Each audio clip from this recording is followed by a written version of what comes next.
Suwaibah datang bawa kabar kelahiran Muhammad. Hei Abu Lahab, ponakan kamu telah lahir. Aku senang, aku gembira, sehingga aku merdekakan Suwaibah. Karena kegembiraanku yang sesaat inilah Allah ringankan azab dan siksaku setiap hari Senin. Al-Imam Syamsuddin Ibn Nasiruddin Ad-Dimashqi radhiyallahu an, kata beliau apa? Itu Abu Lahab yang jelas-jelas celaka dalam Quran, itu Abu Lahab yang jelas-jelas mati dalam keadaan kafir, tapi karena bergembira dengan lahirnya Muhammad, Allah ringankan azab siksanya setiap hari Senin. Maka bagaimana dengan kita, umatnya Nabi, yang cinta kepada Nabi, yang beriman kepada Nabi, kalau kita bergembira seumur hidupnya kita dengan lahirnya baginda Nabi besar Muhammad? Saudara-saudara, seluruh alam jagat raya bergembira, illa iblis, kecuali iblis. Di hari lahirnya Nabi, iblis teriak, iblis menjerit sekenceng-kencengnya. Kenapa? Karena musuhnya iblis yang paling besar telah lahir, yaitu Rasulullah. Dalam riwayat kan Nabi pernah nanya sama iblis, hei iblis, siapa musuhmu yang paling besar? Hei iblis, siapa makhluk yang paling kau benci? Apa jawab iblis? Anta ya Muhammad. Kamu wahai Muhammad, musuhku yang paling besar. Kamu wahai Muhammad, makhluk yang paling aku benci. Setelah aku siapa? Setelah engkau, keluargamu, anak cucumu adalah makhluk yang paling aku benci setelah kamu. Saudara-saudara, para habaib adalah dzurriyyah Nabi Muhammad SAW. Saya tanya, jawab sama-sama. Berarti kalau ada yang benci para habaib, siapa itu orang? Jawab yang keras, siapa itu orang? Kalau ada yang benci habaib, siapa itu orang? Al-Habib Rizik bin Husain bin Syihab, beliau adalah salah satu daripada anak cucu Rasulullah yang memperjuangkan agama datuk-datuknya, berdakwah pagi, siang, sore, malam demi menegakkan agama datuk-datuknya. Berarti kalau ada yang benci beliau, siapa itu orang? Kalau ada yang memerangi beliau, siapa itu orang? Kalau ada yang ingin penjarakan beliau, siapa itu orang? Kalau ada yang mengkriminalisasi beliau, siapa itu orang? Kalau ada yang melemahkan perjuangan beliau, siapa itu orang? Kalau ada yang ingin menggembosi dakwah beliau, siapa itu orang? Kalau ada yang mencaci maki beliau, siapa itu orang? Iblis, saudara-saudara. Sampai-sampai galar Rasul, ayyuhan nas, man abghadana ahlul bait, hasyarahullah yaumal qiyamah yahudiyan. Hei sekalian manusia, barang siapa yang membenci kami ahlul bait, kelak di akhirat akan Allah kumpulkan dia menjadi orang-orang Yahudi. Kila in shoma wa shalla. Ada satu sahabat bertanya, ya Rasulullah, walaupun dia puasa, walaupun dia sholat, qala in shoma wa shalla. Walaupun dia sholat, walaupun dia puasa, tapi kalau dia mati dalam keadaan membenci anak cucuku, di akhirat Allah kumpulkan dia bersama orang-orang Yahudi. Hum itrati khuliqu min tinati fawailul lil mukadzibina bifadlihim, man ahabbahum ahabbahullah, man abghadahum abghadahullah. Apa kata Nabi? Mereka keluargaku, mereka anak cucuku. Khuliqu, hum tadi diciptakan dari tanahku, khuliqu min tinati fawailul lil mukadzibina bifadlihim, maka celakalah bagi orang-orang yang membenci, orang-orang yang tidak, yang orang-orang yang mendustakan keutamaan mereka. Man ahabbahum, man siapa orang, ahabbahum yang mencintai mereka, itrohku tadi, ahabbahullah, maka Allah akan mencintai itu man tadi. Man abghadahum, barang siapa yang membenci hum itrati tadi, abghadahullah, maka Allah akan membenci si man tadi. Oleh karena itu saudara-saudara, mudah-mudahan dengan duduknya kita di sini berkumpul bersama para habaib, adalah Habib Umar bin Abdul Aziz, Al-Habib Mahdi, mudah-mudahan Allah jadikan kita hamba-hamba yang dicintai oleh Allah Subhanahu wa taala. Iblis tidak senang dengan maulid Nabi Muhammad. Berarti kalau ada yang tidak senang dengan maulidnya Nabi, siapa itu orang? Siapa itu orang?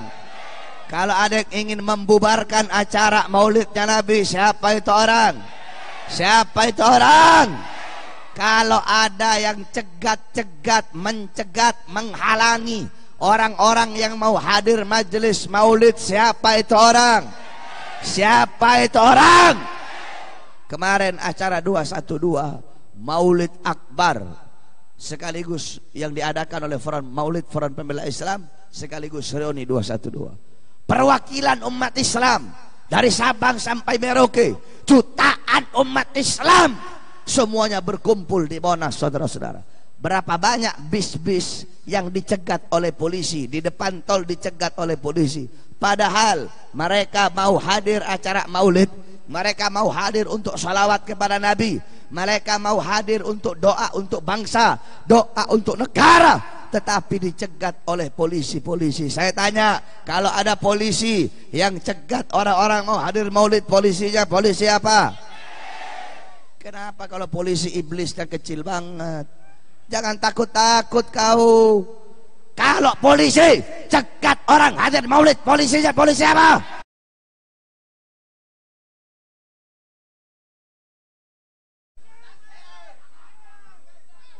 Saya tanya, kemarin kita hadir acara reuni 212, mau ikut maulid, betul? Kita mau sholawatan, betul? Mau bikin Rasulullah senang, betul? Kita bukan mau perang. Kenapa pakai dicegat-cegat? Saudara-saudara, demi Allah, tidak ada pun satu sosok, baik dari kalangan NU, baik dari kalangan Muhammadiyah, tidak ada satupun sosok yang bisa mempersaudarakan umat Islam di seluruh Indonesia. Kamu tahu kemarin 212, humul ladzina yunkirunal maulid hum yahduruna fil maulid. Mereka yang ingkar sama maulid, yang pakai celana cingkrang, jenggot 3 lembar, yang gak suka maulid, yang ngomong maulid bid'ah, yang ngomong maulid syirik, ingkar sama maulid, tetapi mereka ikut hadir, bahkan ikut mahalul qiyam. Sampai-sampai ada yang bisik ke saya, Bib, sengaja ini mahalul qiyamnya ditaruh di akhir, biar yang wahabi-wahabi ini ikut mahalul qiyam, biar yang wahabi ini ikut baca maulid. Siapa? Nggak ada satu sosok NU yang bisa bikin orang wahabi jadi cinta maulid, saudara-saudara. Tidak ada satupun sosok yang bisa mengumpulkan jutaan umat Islam, mempersaudarakan umat Islam, selain daripada sosok Al-Habib Rizik bin Hussein bin Syihab, saudara-saudara. Nah, makanya kan saya bilang, Habib Rizik bukan hanya miliknya FPI, betul? Habib Rizik adalah milik seluruh umat Islam Indonesia, betul? Maka kalau para polisi-polisi mau macam-macam dengan Habib, mau menangkap Habib Rizik, kalian tidak akan berhadapan dengan FPI saja, tapi kalian akan berhadapan dengan kami, umat Islam dan rakyat Indonesia, saudara-saudara. Allahu Akbar, Allahu Akbar. Sampai-sampai sering saya katakan, ente orang para polisi, jangan ente tangkap Habib. Al-muslimuna yahtajuna bih. Umat Islam butuh sama sosok Habib Rizik. Kalau kalian mau tangkap, jangan tangkap beliau. Kami demi Allah, kami para Habib-Habib muda, kami para Sayyid-Sayyid muda, kami para Ayib-Ayib muda di seluruh Indonesia, kami siap memenuhi penjara-penjara untuk menggantikan posisi Habib Rizik dalam penjara, saudara-saudara. Habib-Habib muda Palembang siap ganti Habib Rizik penjara. Siap Habib Ayib muda siap ganti Habib dalam penjara. Habib Mahdi siap, nggak kawin lagi nanti, Beb. Udah gitu banyak ustadz, banyak kiai ngomong Habib Rizik ngapain? Pergi penakut Habib Rizik itu. Kiai goblok. Kami ini habaib nggak ada rasa takut dalam diri kami, nggak ada. Iftah, ente buka, ente punya kitab, ente buka kitab ente lihat apa maknanya hijrah. Saudara-saudara, gal al-Imam As-Suyuti, al-hijrah intiqal an syai' ila syai'. Hijrah itu pindah dari satu tempat ke tempat yang lain, pindah dari sesuatu kepada sesuatu. Al-Imam Qurtubi gal al-hijrah intiqal min maudhi' ila maudhi' wa qasdu tarkil awal itharon lithani. Menurut Imam Qurtubi, hijrah pindah dari satu tempat yang pertama menuju tempat yang kedua dan menyengajai, punya maksud, punya tujuan untuk meninggalkan tempat yang pertama menuju tempat yang kedua. Nah, gal al-Imam Al-Mujahid, berkata Imam Al-Mujahid, al-hijrah tarku diyarahum in khafal fitnah wal ittidari fi dzatillah. Orang-orang yang berhijrah adalah orang-orang yang meninggalkan kampung halaman mereka, meninggalkan rumah mereka, pindah ke satu tempat untuk menghindari fitnah dan kezaliman yang menimpa mereka. Jangankan Habib Rizik, minal mutaakhirin, saudara-saudara, ajdaduna minal mutaqaddimin, enjit-enjitnya kita, Al-Imam Muhajir ilallah Ahmad bin Isa Ar-Rumi. Beliau di Baghdad, Dzusyauka wasatwa wahlad diyar. Beliau orang yang punya kekuatan, orang yang punya pangkat, orang yang orang yang dipandang ahlud diyar, dipandang beliau. Beliau orang yang masya Allah punya uang, punya segala-galanya, tapi beliau tinggalkan itu semua, pindah ke Hadramut. Hadramut mau cari apa? Beliau mau cari pangkat. Kalau cari pangkat gak pindah ke Hadramut. Mau cari apa beliau?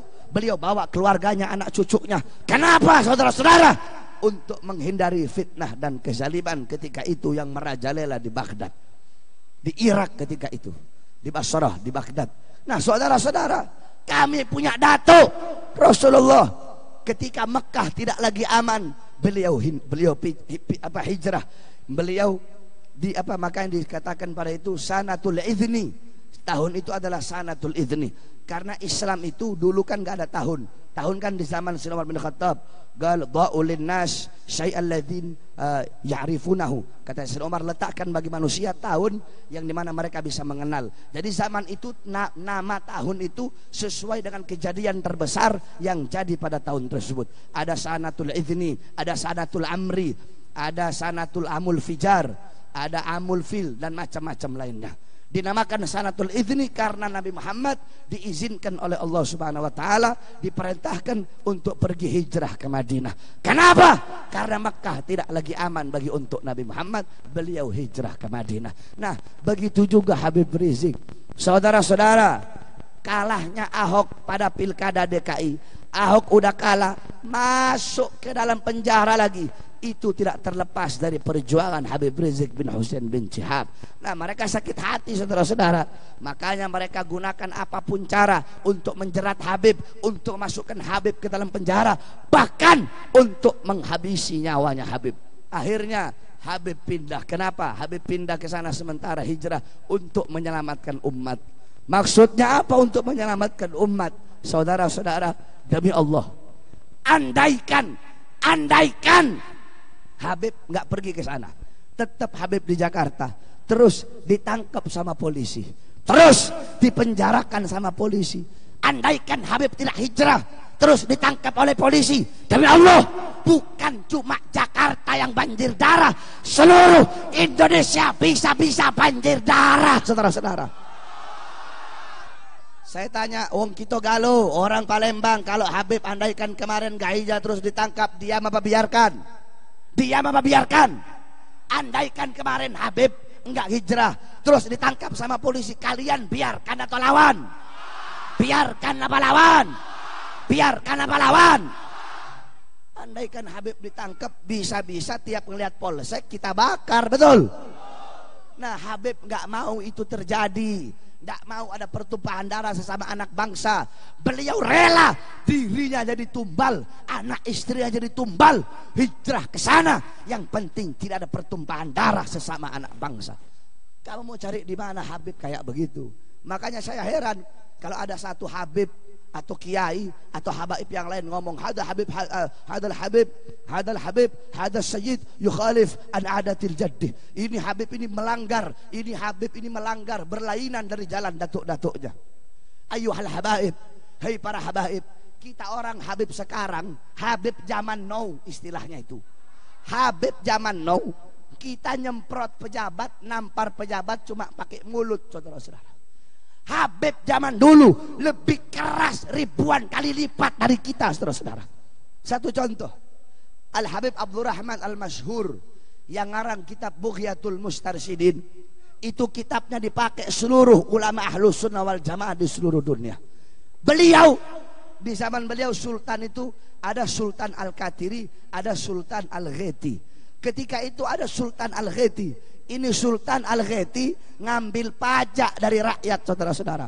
Kedengeran sama Habib Abdurrahman, ketemu di jalan, Habib Abdurrahman gak banyak ngomong, langsung ditampar sama Habib Abdurrahman. Kamu jangan nambah-nambahi dan jangan ngurang-ngurangi. Saya dapat ini cerita dari saya punya guru, Al-Ustadz Habib Muhammad bin Idrus Al-Haddad. Ditampar, saudara-saudara. Kita Habib sekarang cuma ngomong aja. Bagaimana kira-kira kalau saya ketemu Jokowi terus saya tampar gitu? Besok langsung masuk bui saya terus. Makanya nggak ada torigo aja Habib Rizik, torigo Ba'alawi, Dhahiruha Ghazaliyah, batinuha Syadiliyah, mazhabnya Syafi'i, akidahnya Asy'ari. Sohibul Hol Pekalongan. Ketika satu waktu ada orang Belanda, Londo, perempuan Belanda nggak pakai jilbab, lewat depan beliau, dilempar pakai batu, saudara-saudara. Pakai apa namanya kalau buat rumah itu? Apa? Bata. Diambil bata, dilempar. Setan, pakai jilbab kamu. Kamu mau bilang Sohibul Hol bukan salaf? Hah? Kamu mau bilang Habib Abdurrahman Sohibul Bughiyah beliau bukan salaf? Saudara-saudara, khiyarul umara alladzina ya'tunal ulama. Sebaik-baiknya pejabat, sebaik-baiknya pemerintah adalah pemerintah yang datang kepada ulama. Tapi datangnya itu buat ngaji, datangnya buat zikiran, datangnya untuk minta penasehat, datangnya untuk minta petunjuk. Kalau datangnya cuma buat pencalonan, sama aja saudara-saudara. Itu bukan sebaik-baiknya pejabat itu. Datang untuk minta dukungan, datang untuk jabatan. Bukan, itu bukan sebaik-baiknya ulama. Apa sih, bukan sebaik-baiknya umara. Sebaliknya, syirarul ulama alladzina ya'tunal umara. Ulama yang paling buruk, ulama yang paling bejat, ulama yang paling biadab adalah ulama yang datang kepada pejabat. Tetapi kalau datangnya untuk menasehati pejabat tersebut, datangnya untuk memberikan petunjuk kepada sahabat tersebut, ini bukan termasuk syirarul ulama. Tapi kalau datangnya untuk tujuan perut, datangnya untuk cari muka, datangnya untuk pangkat, untuk jabatan, datangnya untuk urusan-urusan yang bisa menguntungkan dia dan bahkan merugikan umat Islam, itulah syirarul ulama, saudara-saudara. Kecuali kalau datangnya untuk beri nasihat kepada pejabat, datangnya untuk beri petunjuk kepada para ujabat. Oleh karena itu sering saya sampaikan, kita orang yang para habaib, harusnya kita yang lebih mengorbankan nyawa untuk Habib Rizik daripada yang ahwal, daripada yang ajam. Kita yang para habaib yang harus lebih mengorbankan darah, harus lebih rela mati untuk beliau, bukan malah menjatuhkan beliau, saudara-saudara. Semua Habib yang tegas, Habib yang keras, Habib yang lembut, dua-duanya mencerminkan kepribadian datuknya baginda Nabi besar Muhammad SAW. Kamu pikir Nabi lembut-lembut aja terus? Jadi yang lembut jangan hilangkan ketegasan Nabi Muhammad. Yang tegas juga tidak boleh menghilangkan kelembutan Nabi Muhammad SAW. Nah, saudara-saudara, kalau memang ada satu ustadz kiai Habib ceramah depan pejabat, terus dia harusnya tawassut, berada di tengah. Kalau mau mentegur ulama-ulama yang tegas, harusnya tawassut, tegur juga hadapan-hadapan zalim, pejabat-pejabat zalim yang ada di hadapan kamu. Kalau mau tengah, nggak apa-apa dia memberi nasihat kepada ulama yang tegas, nggak boleh ngomong kasar, nggak boleh, tapi tegur juga itu ulama, itu pemerintah zalim yang selalu merugikan umat Islam. Jadi jangan malah nembakin habaib-habaib, nembakin ustadz, nembakin kiai yang tegas di hadapan mereka, para pejabat yang justru memusuhi para ulama-ulama yang tegas tersebut. Tetapi ala kulli hal, dua-duanya mencerminkan kepribadian datuknya. Yang lembut, Nabi Muhammad lembut. Yang tegas, Nabi Muhammad juga tegas. Oleh karena itu, kita yang jadi makmum ke Habib Rizik, tidak boleh kita mencela atau mencaci maki beliau-beliau para habaib yang lembut. Sebaliknya, yang ngikut mutabiknya Habib-Habib yang lembut tidak boleh menghina kita atau menghina Habib Rizik yang dengan tegas, dengan hisbah amar ma'ruf dan nahi mungkarnya, saudara-saudara. Oleh karena itu, hadirin sekalian yang dimuliakan oleh Allah Subhanahu wa taala, saya wasiatkan khusus pada anak-anak muda, engkau pulang dari sini bawa akhlak Nabi Muhammad, bawa ilmunya Nabi, bawa adabnya Nabi. Tidak ada akhlak, tidak ada adab selain daripada adab Nabi Muhammad SAW. Kamu tahu Sayyidina Ali bin Abi Thalib gal, ta'addabtu bi adabin Nabi. Aku beradab dengan adab Rasulullah. Aku berakhlak dengan akhlaknya Rasulullah. Bagaimana akhlaknya Nabi? Bagaimana adabnya Sayyidina Ali bin Abi Thalib? Beliau dipukul oleh Ibn Muljam pakai pisau khanzar. Saudara-saudara, kalau kita dipukul pakai pedang, mungkin kita balas pukul itu orang pakai pedang. Sayyidina Ali dipukul pakai pedang, pakai pisau khanzar. Apa jawab beliau? Itu Ibn Muljam kasih minum dia karena dia dalam keadaan kehausan. Kasih Ibn Muljam makan sebagaimana makanan yang kalian berikan kepadaku. Kasih dia perlindungan sebagaimana perlindungan yang kalian berikan kepadaku. Lihat saudara-saudara, akhlaknya Sayyidina Ali itu. Nah, akhlak Sayyidina Ali, akhlaknya siapa? Ta'addabtu bi'adabin Nabi Muhammad. Memang betul apa kata Nabi, la tattabi'unna sanana au sunanal ladzina min qablikum shibran bi shibrin wa dira'an bi dira'in hatta law dakhalu fi juhrid dhab lattaba'tumuhum. Qila ya Rasulullah al yahud wan nasara, qala faman. Kata Nabi, sungguh nanti umatku akan mengikuti golongan-golongan sebelum mereka, generasi sebelum mereka, sejengkal demi sejengkal, selangkah demi selangkah mereka ikuti. Sekalipun golongan sebelum mereka masuk dalam lubang biawak, mereka ikut masuk dalam lubang biawak.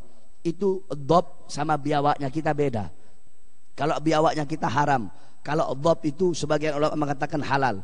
Kalau biawaknya kita warnanya hitam. Kalau dhab yang dimaksud di sini itu dhab warnanya dia seperti warna pasir, hidupnya di padang pasir. Kalau biawaknya kita itu halus ekornya. Kalau dhab itu ekornya ada roge-rogenya. Kalau biawak kita itu hidupnya di dua alam. Kalau dhab itu hidupnya di padang pasir.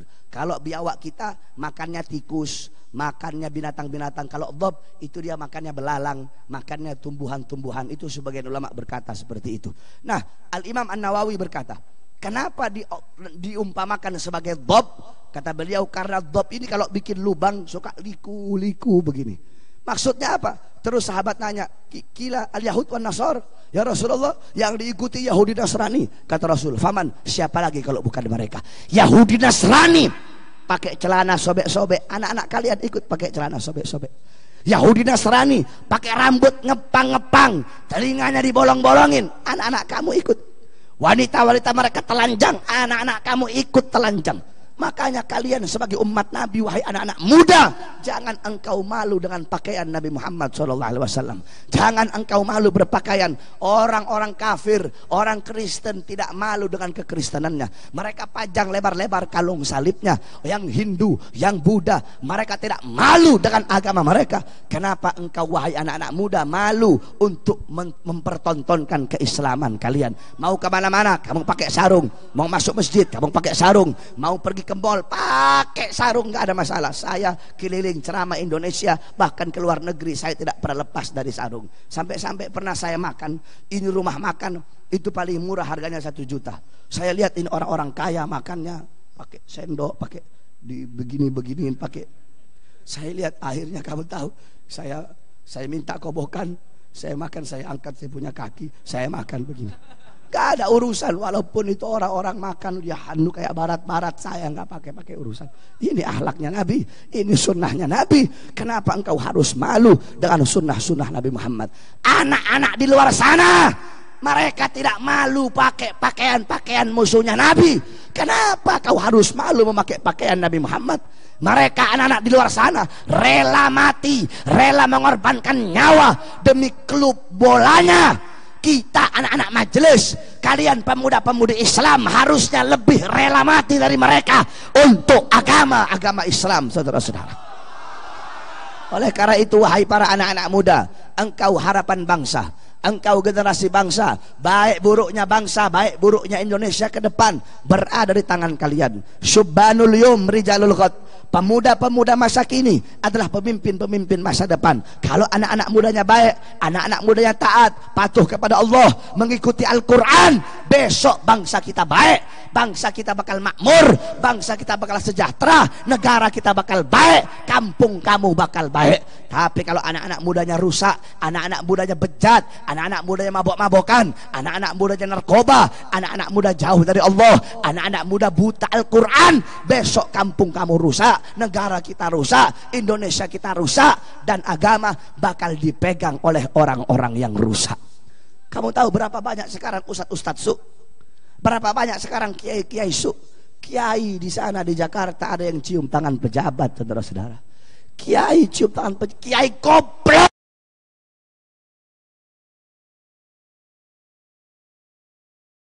Anfusakum, kenali kamu punya diri, hei ulama. Galar Rasul, Qala Allah qul hal yastawil ladzina ya'lamuna wal ladzina la ya'lamun. Apakah sama orang-orang yang alim dengan orang-orang yang tidak alim? Ay la yastawuna abada, la fid dunya wala fil akhirah. Tidak akan pernah sama, di dunia tidak sama, di akhirat tidak sama. Saya tanya, ulama dengan pejabat sama tidak? Sama tidak? Mana yang lebih mulia? Mana yang lebih mulia? Mana yang lebih agung? Mana yang lebih terhormat? Mana yang lebih wajib ditaati? Mana yang lebih wajib dimuliakan? Mana yang lebih wajib diagungkan? Sampai-sampai Al-Imam Abu Aswad Ad-Du'ali, Al-Imam Abu Aswad Ad-Du'ali apa kata beliau?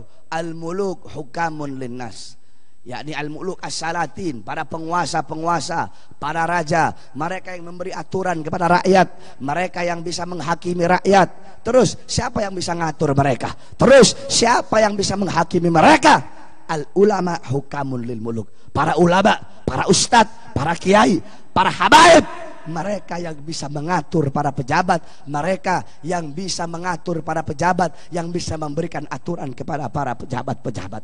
Ustadz kiai sekarang ini macam-macam. Ada kiai kuning, ada kiai hijau, ada kiai merah, ada kiai biru, ada kiai hitam. Ada paham kau maksudnya? Nggak paham? Ada kiai Golkar, ada kiai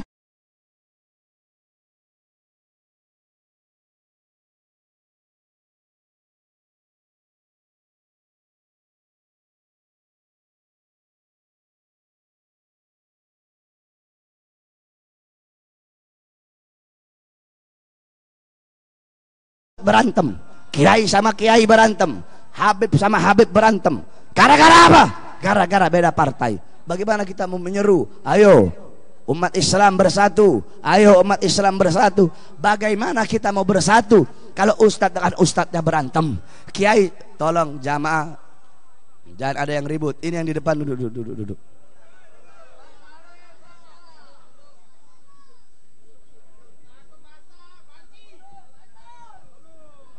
Duduk. Yang masih berdiri duduk.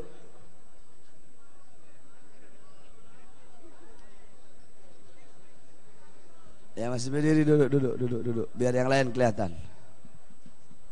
Nah, saudara-saudara, ustadz dengan ustadz berantem betul. Kiai dengan kiai berantem betul. Habib dengan habib berantem betul. Gara-gara urusan perut, saudara-saudara. Makanya Thauban, beliau pernah nanya kepada Rasulullah, ya Rasulullah, apakah aku termasuk bagian daripada ahlul bait? Apa kata Rasul? Engkau termasuk dari ahlul bait selama tidak berdiri di depan pintu suddah.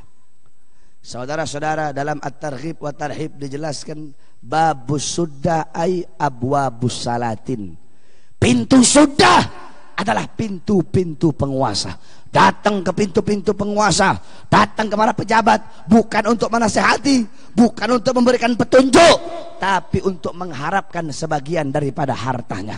Datang kepada pejabat untuk mengharapkan pangkat, jabatan, kursi, tahta, dan kekuasaan. Nah, inilah paling buruk-buruknya para ulama. Oleh karena itu, wahai para anak-anak muda, saya wasiatkan kepada kamu, jadilah engkau anak-anak muda Nabi Muhammad. Jadilah engkau anak-anak muda yang memperjuangkan agama Nabi Muhammad. Jadilah engkau anak-anak muda yang selalu menjadi penyambung lidah Nabi Muhammad. Sampaikan kebenaran walaupun kau harus dibunuh. Sampaikan kebenaran selama ruh masih berada dalam jasad dan engkau punya lidah. Jangan pernah engkau takut. Afdalul jihad kalimatu haqqin, wa fi riwayah kalimatu adlin inda sultanin jair.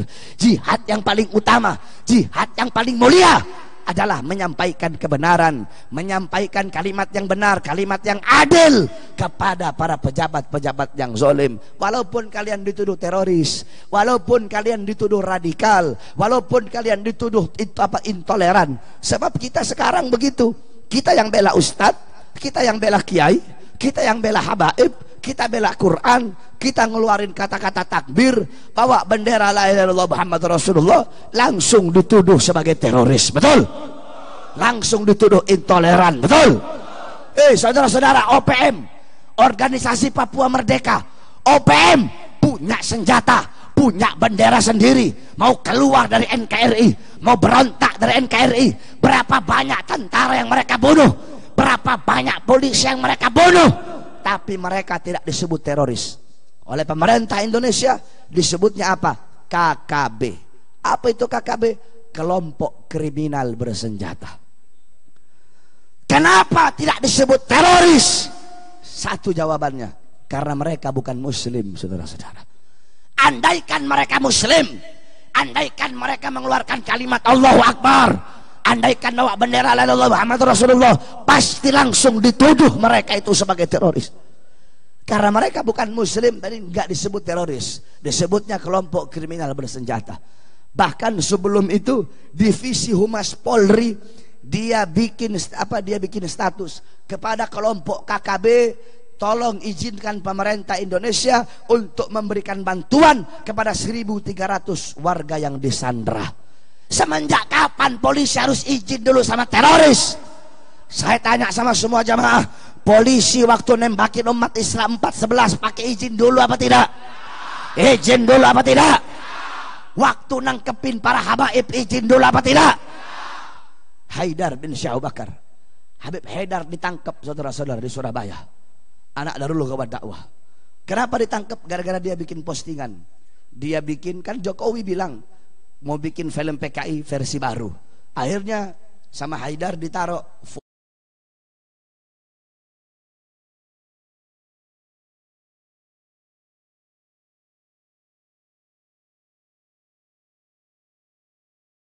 tanya mukanya Tito.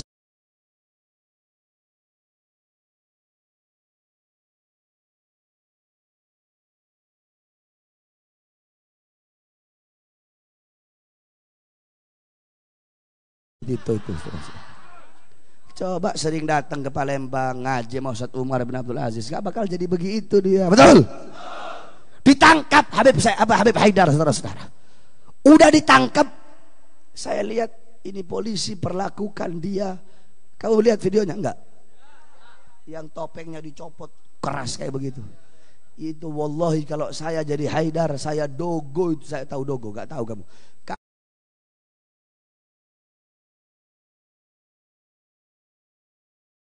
Ajar seakan-akan Habib Haidar koruptor, seakan-akan Habib Haidar penjahat kelas kakap, seakan-akan Habib Haidar bandar narkoba. Di sini banyak santri, saya tanya beliau Habib Haidar itu masih santri sampai sekarang. Dengan perlakuan seperti itu santri terima apa tidak?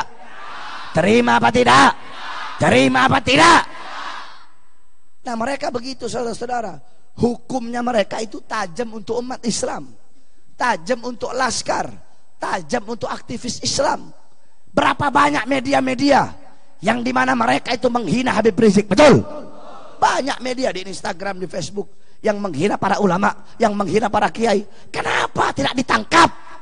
Hukum itu harus adil, tajam di atas, tajam di bawah, betul? Si Victor yang menghina Islam, ngancam mau bunuh umat Islam, sampai sekarang masih bebas, saudara-saudara. Jangan sampai kita umat Islam hilang kesabaran, betul? Kalau sampai kami umat Islam hilang kesabaran, demi Allah akan kami hukum mereka dengan cara kami sendiri, yaitu hukum. Kalau ketemu kayak begitu, biarkan apa bantai? Biarkan apa bantai?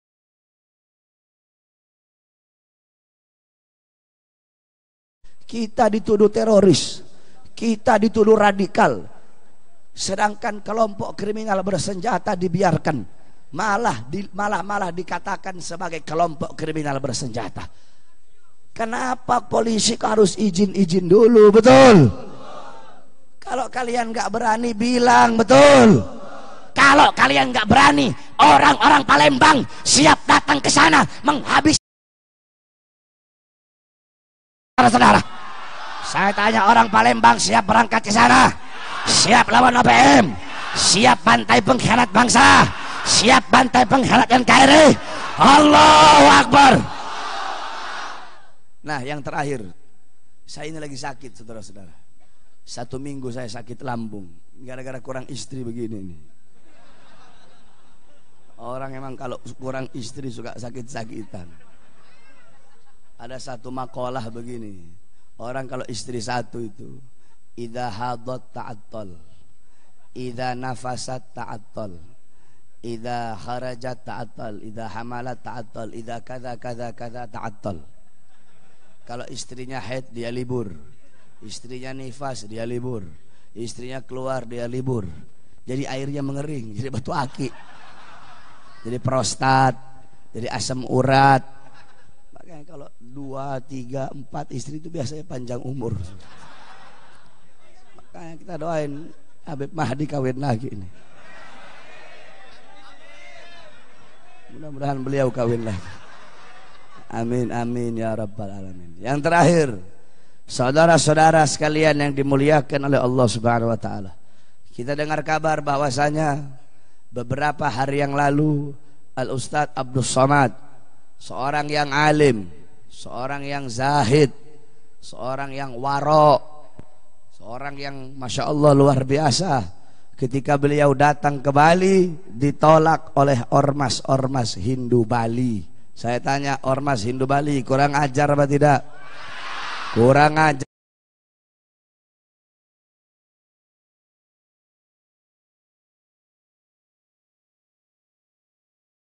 Saudara, kan mereka yang suka ngomong toleran, toleran, toleran. Congor kamu toleran. Ternyata justru kalian yang menganggar toleran. Ustadz Abdul Somad dibilang nggak apa-apa. Ustadz Abdul Somad mau dakwah di Bali, tapi dengan 3 syarat. Pertama, Ustadz Abdul Somad harus ikrar setia kepada NKRI. Hei Hindu Bali, demi Allah, tidak ada yang lebih setia kepada negara Kesatuan Republik Indonesia selain daripada para ulama-ulama kami. Betul? Jangan kalian ajarkan kami tentang setia kepada NKRI. Jangan. Kita umat Islam yang paling setia kepada NKRI. Tanah Indonesia telah dicuci dengan darah para ulama, darah para ustadz, darah para kiai, darah para habaib, darah para pahlawan. Jadi tidak ada yang lebih setia kepada NKRI selain dari para ulama dan para pahlawan. Terus yang kedua, Ustadz Somad boleh ceramah, tapi harus cium bendera merah putih. Hei ormas Hindu Bali, kalian tahu, kalian cuma cium bendera merah putih. Kami umat Islam, para santri, para ulama, demi Allah, merah putih hidup abadi di dalam hati kami, saudara-saudara. Jangan kalian ajari kami tentang nasionalisme. Jangan ajari kami tentang toleran. Kamu buka kitab Idhatun Nasyiin, di situ dijelaskan al-watani, seorang nasionalisme itu siapa mereka? Mereka adalah orang-orang yang rela mati asalkan bangsanya hidup, dan mereka orang-orang yang rela sakit asalkan rakyatnya sehat. Itu seorang nasionalisme. Jokowi, kamu sebut nasionalisme? Hah? Muka polos otak iblis. Nasionalisme dari mana? Hah? Nasionalisme dari mana? Waktu belum jadi, saya Indonesia, saya Pancasila. Saya Indonesia, belum jadi, saya Indonesia. Setelah jadi, saya Indonesia. Tetapi utang makin banyak, betul?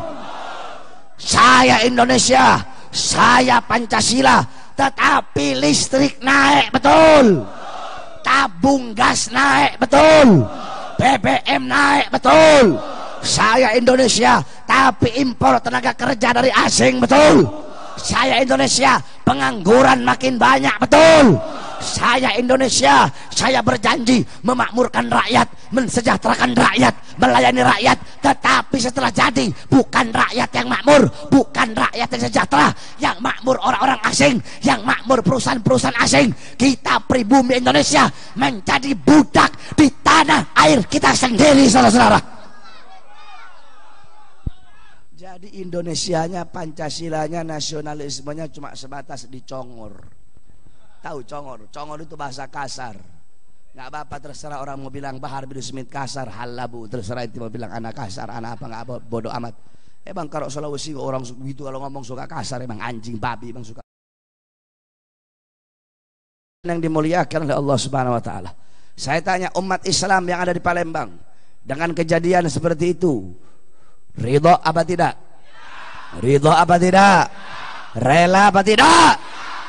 Terus yang ketiga, boleh Ustadz Somad ceramah, tapi nggak boleh pakai bahasa kafir, kata dia. Kafir, kafir. Kamu itu kafir. Kafir, kamu kufar. Kamu itu orang kufar. Saudara-saudara, di dalam kebangsaan, di dalam bernegara, di dalam berbangsa, tidak ada kata kafir. Kita semua adalah saudara, sebangsa dan setanah air. Betul? Tetapi dalam urusan agama tidak ada saudara, saudara-saudara. Kamu Hindu, kamu Buddha, kamu Kristen, lakum dinukum, agama kalian, dan agama kami, agama kamu. Nah, di dalam konsep kebangsaan, di dalam konsep nasionalisme, tidak ada istilah kafir. Tetapi dalam konsep beragama, dalam konsep Al-Quran, tidak bisa kamu hilangkan itu kata kafir, nggak bisa. Saudara-saudara, bagi kita umat Islam, mereka yang ada di luar Islam namanya kafir, jamaknya kufar. Bagi kita mereka juga punya julukan masing-masing. Bagi kita orang Kristen, selain daripada Kristen, mereka sebut domba-domba tersesat. Jadi selain Kristen, Islam, Hindu, Buddha, Konghucu, bagi mereka kita adalah domba-domba tersesat. Kita enak ngomong ke kalian cuma kafir, bagaimana kalian ngomongin kita domba-domba tersesat? Kemudian orang Buddha, bagi Buddha kita adalah Abrahmacharya Vasa. Itu bahasa Buddha. Jadi kalau orang kafir versi Buddha, Abrahmacharya Vasa. Jadi yang Islam, yang Hindu, yang Kristen, yang Katolik, bagi orang Buddha kita adalah Abrahmacharya Vasa. Bagi orang Hindu kita adalah Maitra. Yang Islam, yang Buddha, yang Kristen, yang Katolik, bagi orang Hindu kita adalah Maitra. Nah, kalian kan udah punya julukan masing-masing buat yang di luar agama kalian. Nah, di luar dari agama kami Islam, kalian adalah kafir. Terus kenapa kalian tersinggung? Kita umat Islam kurang toleransi apa selama ini? Kamu tahu kalau Natal, bentar lagi Natal ini, banyak spanduk-spanduk. Yang tidak Natal, hormati yang Natal. Betul memang. Kita sebagai umat Islam harus hormati mereka yang Natal. Cuma bagaimana cara penghormatan? Orang sekarang keblinger cara penghormatannya. Cara penghormatannya datang ke gereja, ikutan Natal. Cara penghormatannya ikutin ngucapin Natal. Itu bukan cara hormat, itu bukan toleransi namanya. Cara menghormati mereka yaitu tidak mengganggu mereka. Tidak boleh ganggu mereka. Tidak boleh mengganggu aktivitas mereka. Tidak boleh mengganggu aktivitas mereka. Itu cara menghormati mereka. Betul itu spanduk. Kemudian kalau nyepi di Bali, bahkan sampai di Jakarta spanduk-spanduknya, yang tidak nyepi hormati yang nyepi. Betul, itu tidak salah saudara-saudara. Tapi gila Ramadan ini, otak-otak bangsat ini mulai kebalik otak-otaknya ini. Yang bikin polisi lagi. Yang bikin polisi.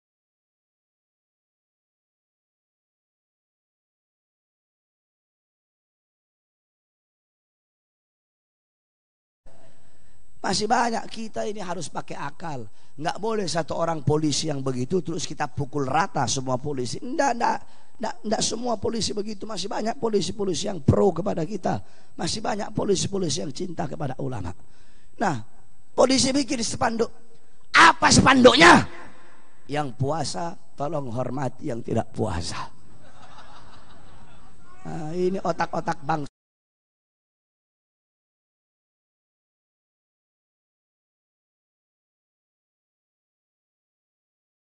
Lagi ngapain sih? Nanya ke Ustadz Selamat Ma'arif, ke Kiai Haji Misbahul Anam. Kan beliau panitia acara 212. Ngapain sih? Mau bikin acara maulid reuni 212. Saya terdengar kalamnya Abu Yamaliki. Apa kata beliau? Tidak pantas bagi orang yang berakal bertanya, ngapain merayakan maulid? Seolah-olah seakan-akan bertanya, ngapain bergembira dengan lahirnya Rasulullah SAW. Saya tanya, kalau ada menteri agama nanya ngapain bikin acara maulid 212, punya otak?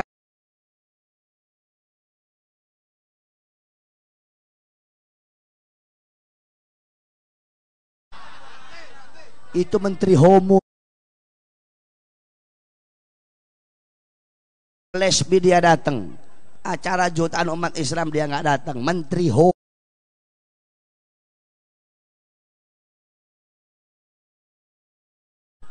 Saya heran, saudara-saudara, saya kira bulan Muharram kemarin itu udah masuk, mau selesai Muharram, berubah gitu pejabat hijrah, yakni al-muhajir, Al-muhajir man hajara ila manahallahu alaih. Jadi orang berhijrah adalah orang-orang yang meninggalkan apa-apa yang dilarang oleh Allah atasnya. Saya kira udah berubah, ternyata makin bangsat saudara-saudara. Makin gob.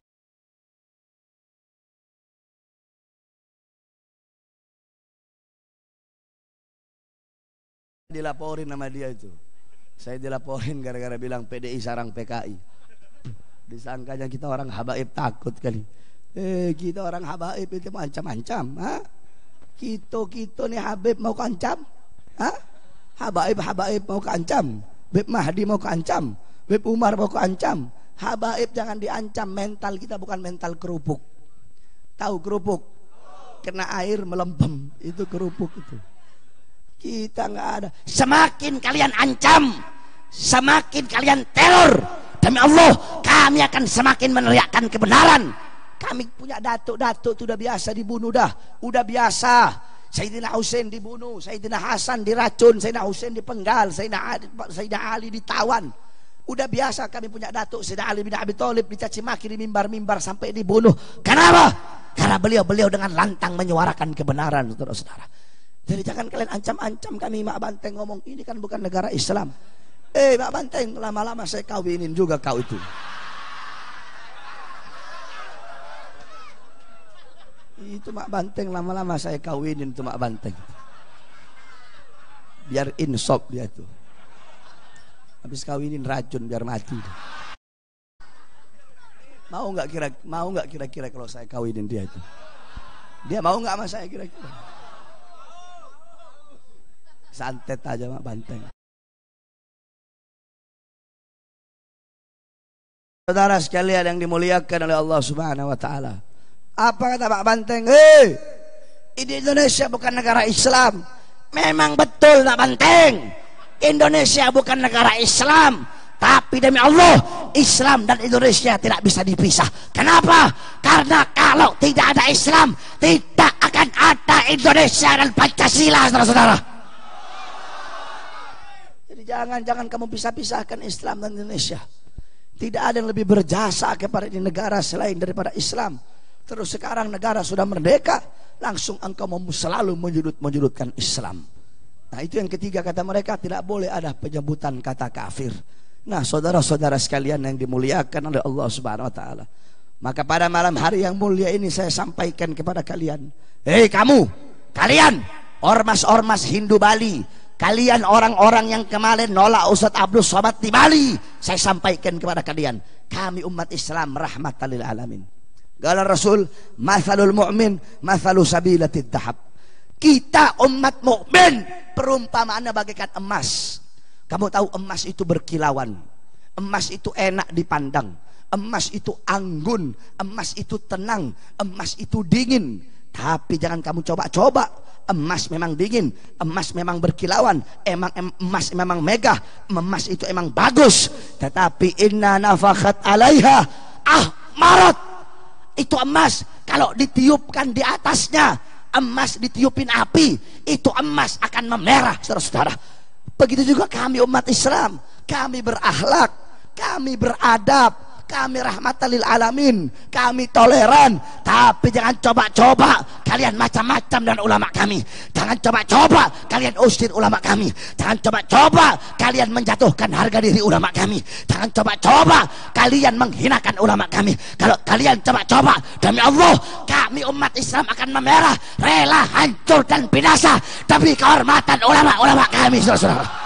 Allahu Akbar, Allahu Akbar, Allahu Akbar. Masyarakat Palembang siap bela ulama, siap bela habaib, siap bela kiai, siap bela ustad, siap hancur demi Indonesia, siap binasa demi Indonesia. Allahu Akbar, Allahu Akbar. Yang terakhir, saudara-saudara, kita doakan saudara-saudara kita di Palestina, yang dimana beliau-beliau sedang berjuang di dalam kemerdekaannya. Hadirin sekalian, 50 tahun sudah Palestina dijajah oleh Israel, laknatullah. 50 tahun sudah para pejuang-pejuang mereka bermandikan darah, ribuan yang syahid untuk menjaga Al-Aqsa sebagai wakil umat Islam yang menjaga Masjid Al-Aqsa. Saudara-saudara, Mereka berjuang pagi, siang, sore, malam. Kalian mau tahu arti keberanian? Kalian mau tahu siapa itu orang yang berani? Kalian datang ke Al-Aqsa, kalian lihat anak-anak kecil yang melawan tank-tank Israel sang penjajah hanya dengan segenggam batu, saudara-saudara. Kalau kalian mau tahu arti perjuangan, arti keberanian, lambang kesucian, kalian datang ke Al-Aqsa. Al-Quds adalah lambang kehormatan. Al-Quds adalah simbol kesucian. Al-Quds adalah arti daripada perjuangan, lambang daripada perlawanan kepada pemimpin-pemimpin yang zalim. Saudara-saudara, Al-Quds yang di situ tempat lahirnya para nabi. Disitulah nabi kita dimi'rajkan. Disitulah kiblat pertama umat Islam. Al-Quds kini telah direbut oleh Israel laknatullah. Al-Quds telah dinodai kesuciannya, dijatuhkan kehormatannya. Saudara-saudara, jikalau wanita-wanita kita di Indonesia mereka berdandan, wanita-wanita di Palestina dandanan mereka adalah debu-debu peperangan dengan mengangkat senjata untuk melakukan perjuangan melawan para penjajah-penjajah Israel. Jikalau anak-anak kecil kita mainannya adalah mainan-mainan pada umumnya, anak-anak kecil di sana mainan mereka adalah butiran-butiran senjata, sisa-sisa peluru, saudara-saudara. Oleh karena itu, kami umat Islam Indonesia, kami sampaikan, saudara-saudara, ini Presiden Amerika Donald Trump, Presiden Amerika, ketika dia Donald bebek kebagusan kamu nak Donald bebek enak banget, bebek babi. Saudara, si Donald Trump ketika Kongres, ketika dia melakukan konferensi pers di Gedung Putih, dengan sombongnya dia mengatakan bahwasanya kami Amerika Serikat mensahkan Yerusalem sebagai ibu kota Israel. Saudara-saudara sekalian yang dimuliakan oleh Allah, kami umat Islam menyampaikan ada satu hadis, la tusaddur rihal illa ila thalatha masajid, masjidi hada wa masjidil haram wa masjidil aqsa. Tidak ada bepergian yang lebih utama selain pergi ke tiga masjid, Masjidil Haram, Masjidil Aqsa, Masjidil Hada ay Masjid Nabawi. Masjidku ini yaitu Masjid Nabawi, wa Masjidil Haram wa Masjidil Aqsa. Tidaklah kita datang ke Masjid Nabawi kecuali untuk berziarah ke kubur Nabi Muhammad. Tidaklah kita datang ke Masjidil Haram kecuali untuk haji dan untuk umroh. Dan tidaklah kita umat Islam Indonesia nantinya akan datang ke Palestina kecuali akan ikut sama-sama berjuang untuk mereka. Darah dan nyawa kita pertaruhkan demi kebebasan dan kemerdekaan rakyat Palestina, saudara-saudara. Saya tanya umat Islam Indonesia, siap melawan Israel? Siap lawan Israel? Siap melawan Israel? Saudara-saudara semuanya ikuti saya, labbaik ya Palestina, labbaik ya Palestina, labbaik ya Palestina, labbaik ya Palestina. Wahai saudara-saudara kami, umat Islam Palestina, tidak akan pernah kami lupakan. Kalian adalah salah satu daripada negara Islam yang pertama yang mengakui kemerdekaan kami sebagai bangsa Indonesia. Oleh karena itu, kami umat Islam Indonesia bersumpah demi Allah yang dimana nyawa kami berada di dalam genggamannya, selama Palestina belum merdeka, selama Israel masih menjajah Palestina, selama azan belum berkumandang di tanah Palestina, selama Al-Aqsa masih diharamkan untuk bersujud di dalamnya, maka selama itu juga kami bangsa Indonesia, kami umat Islam Indonesia akan tegak berdiri untuk melawan Israel sampai Palestina merdeka. Allahu Akbar, Allahu Akbar, Allahu Akbar. Dan yang terakhir saudara-saudara, saya tantang orang-orang Hindu yang kemarin ngalangi Ustadz Abdul Somad. Kalau kalian laki-laki, jangan cuma berani dalam kandang, betul? Keluar dari Bali, nyebrang ke Banyuwangi. Dari Bali, kalian datang ke Banyuwangi, mau 10 orang, mau 20 orang, jangan lebih dari itu. 20 orang, saya sendiri lawan kalian. Maju satu-satu, kita lihat siapa yang mati, saya atau kalian yang akan mati. Allahu Akbar, Allahu Akbar, Allahu Akbar. Saudara-saudara, saya tanya, jikalau pemerintah Indonesia tidak memutuskan hubungan diplomatik dengan kedubes Amerika Serikat, kita biarkan atau kita hancurkan? Kedubes Amerika biarkan apa hancur? Amerika berkibar di Indonesia, apakah boleh orang-orang Amerika ada di Indonesia? Sedangkan saudara-saudara kita di Palestina sedang dibantai oleh Israel dan didukung oleh Amerika. Jadi kalau Jokowi, kalau pemerintah Indonesia, jikalau pemerintah Indonesia tidak memutuskan hubungan diplomatik, dan selama si Donald Babi tanya tidak menarik kata-katanya, siap hancurkan dubes Amerika.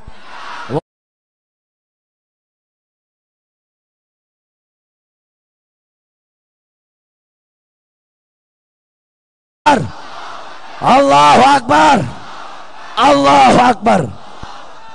Yang terakhir,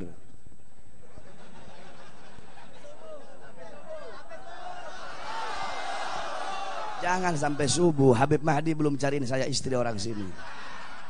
Nanti kalau dia dapat Syarifah di sini baru sampai subuh. Saudara-saudara, banyak ustadz-ustadz bilang, "Syuf ya Bahar, intaha ya Bahar, inti berhenti ya Bahar, jangan keras-keras, inti agak lembut ya Bahar, nanti inti ditangkap." Nanti beliau-beliau nasihati saya itu karena kecintaan beliau-beliau kepada saya. Mereka cinta kepada saya. Syuf, umat butuh sama inti ganti Habib Rizik. Karena bilang, Beb ya Habib ya Kiai, demi Allah tidak ada satupun sosok yang bisa gantiin Habib Rizik, tidak ada. Kepintaran beliau, kecerdikan beliau, keberanian beliau tidak ada yang bisa gantikan, tidak ada. Apalagi cuma seekor bahar ini, tidak ada, tidak bisa. Saya berharap di sisi Allah bukan seperti Habib Rizik. Saya hanya berharap derajat saya sama kayak jempol kakinya di sisi Allah. Kenapa? Karena telapak kaki itulah yang berdakwah pagi, siang, sore, malam untuk memperjuangkan agama datuk-datuknya. Oleh karena itu para habaib yang belum bisa seperti beliau, jangan memusuhi atau sampai mencaci maki beliau atau bahkan melemahkan perjuangan beliau. Kita habaib satu dam, harusnya kita para habaib yang lebih berkorban untuk beliau daripada ente orang semua. Ente yang bukan habaib rela mati untuk Habib Rizik, harusnya kami yang habaib yang lebih rela mati lagi untuk Habib Rizik, saudara-saudara. Oleh karena itu banyak juga polisi-polisi ngomong, Beb, agak keras. Lontong, kalau ente yang suruh saya, kalau kau yang suruh saya turun, kamu yang suruh saya tambah naik. Kalau yang suruh ustadz, kiai, habaib, sepuh-sepuh, guru-guru saya nurut. Yang suruh lontong kayak tambah naik saya. Bahar, hati-hati kamu Bahar. Nanti kalau kamu ceramah keras-keras, nanti kamu dipenjara. Nanti kamu dibenci. Jokowi kamu tantang, Tito kamu tantang, semua kamu tantang Bahar. Nanti kamu dibunuh Bahar, kamu diculik nanti, kamu dipenjara nanti. Saudara-saudara, saya sampaikan demi Allah, Bahar bin Smith lebih baik mati dibunuh, lebih baik dipenjara, lebih baik tercabik-cabik badan saya karena menyampaikan kebenaran, daripada hidup bebas tetapi menyembunyikan kebenaran, saudara-saudara. Allahu Akbar, Allahu Akbar. Anak muda siap berjuang untuk bangsa, siap berjuang untuk negara. Allahu Akbar. Hidup Islam, hidup ulama, hidup habaib, hidup kiai, hidup pondok pesantren, hidup santri, hidup Palembang, hidup Palembang, hidup Palembang. Indonesia merdeka, merdeka, merdeka. Allahu Akbar. Rabbi fanfa'na bi barakatihim wa ahdina al-husna bi hurmatihim wa amitna fi tariqatihim wa ma'afati min al-fitani wa sallallahu alaihi wasallam Muhammad wa ala alihi wa sahbihi wa barik wa sallam. Alhamdulillah rabbil alamin wal afu minkum wassalamu alaikum warahmatullahi wabarakatuh.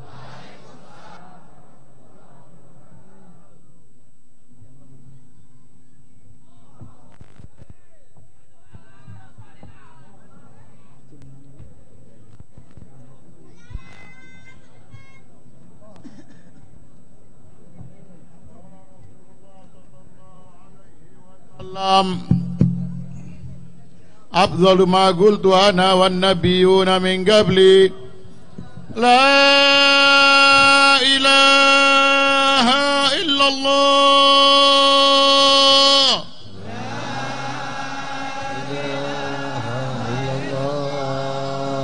لا إله إلا الله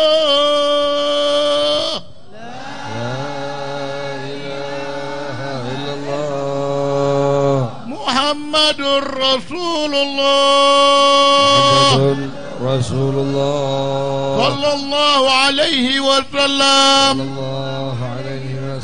كلمة حق عليها نحيا وعليها نموت وعليها نبعث إن شاء الله من الآمنين. اللهم اجعل جمعنا هذا جمعا مرحوما وتفرقنا من بعده تفرقا معصوما ولا تجعل فينا ولا معنا شقيا ولا محروما.